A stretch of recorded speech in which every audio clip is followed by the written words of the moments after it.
Hello everyone, ಇದು Monday afternoon vlog. ನಾನಿಲ್ಲಿ ಒಂದು ಗೊಂಬೆ ತೋರಿಸ್ತಾ ಇದ್ದೀನಿ.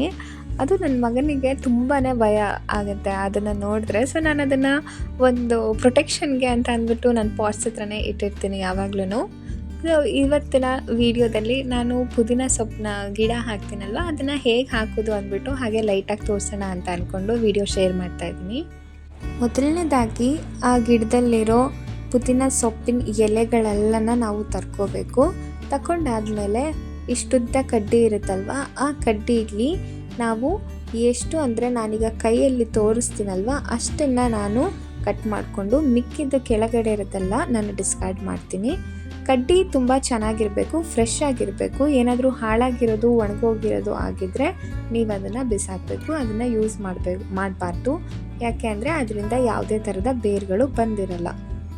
ಅಲ್ಲಲ್ಲಿ ಸ್ಟೆಮ್ ಇದೆಯಲ್ಲ, ಸ್ಟೆಮ್ ಅಂತಾರೆ ಏನು ಅಂತ ನನಗೆ ಸರಿಯಾಗಿ ಗೊತ್ತಿಲ್ಲ ಅದಕ್ಕೆ ಏನಂತಾರೆ ಅಂತ. ಅಲ್ಲಿನೇ ಸಣ್ಣ ಸಣ್ಣ ಬೇರುಗಳು ಬರುತ್ತೆ. ಪುದೀನ ಮತ್ತು ಕೊತ್ತಂಬರಿನ ಮನೆಯಲ್ಲೇ ಬೆಳೆಸೋಣ ಅಂತ ಒಂದು 10 ದಂಟು ಸಿಕ್ಕಿದ್ರೂ ಸಾಕು ನಮಗೆ. ಅದರಲ್ಲಿ ನಾವು ಬೇರನ್ನ ಇದು ಮಾಡಿಕೊಂಡು ನಾವು ಗಿಡ ನೆಡ್ಬೋದು. ಹೀಗೆ ನಾನಿಲ್ಲಿ ಒಂದಷ್ಟು ದಂಟನ್ನು ಕಲೆಕ್ಟ್ ಮಾಡ್ಕೊಂಡಿದ್ದೀನಿ. ಈಗ ನಾನು ಏನು ಕಲೆಕ್ಟ್ ಮಾಡ್ಕೊಂಡಿದ್ದೀನಲ್ಲ ಅದು ಫ್ರೆಶ್ ಆಗಿದೆ. ನಾನು ಒಣಗೋಗಿರೋದು ಅಥವಾ ಹಾಳಾಗಿರೋದನ್ನೆಲ್ಲ ನಾನು ಬಿಸಾಕ್ಬಿಟ್ಟಿದ್ದೀನಿ. ಈಗ ಒಂದು ಕಪ್ಪಲ್ಲಿ ಇದನ್ನು ಹಾಕಿ ಅರ್ಧದಷ್ಟು ನೀರು ಹಾಕಬೇಕು, ಅರ್ಧ ಇಲ್ಲ ಮುಕ್ಕಾಲು ಭಾಗದಷ್ಟು. ಹಾಗೆ ಆ ನೀರನ್ನ ನಾವು ದಿನ ಚೇಂಜ್ ಮಾಡಬೇಕು. ದಿನ ಆಗಲಿಲ್ಲ ಅಂದರೂ 2 ದಿನಕ್ಕೆ ಒಂದ್ಸರಿನಾದರೂ ಚೇಂಜ್ ಮಾಡಬೇಕು. ಇದನ್ನು ಒಂದು ವಾರದಿಂದ 10 ದಿನ ತನಕ ಆ ಲೋಟದಲ್ಲಿ ಆ ಗ್ಲಾಸಲ್ಲೇ ಇರಬೇಕದು.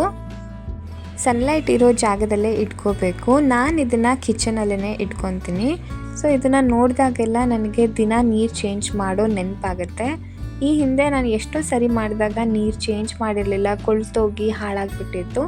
ಸೊ ಹಾಗಾಗಿ ನಾನು ಕಣ್ಮುಂದೆನೇ ಇಟ್ಕೋತಾ ಇದ್ದೆ. 4-5 ದಿನ ಆದಮೇಲೆ ಸಣ್ಣದಾಗಿ ಬೇರು ಬರುತ್ತೆ.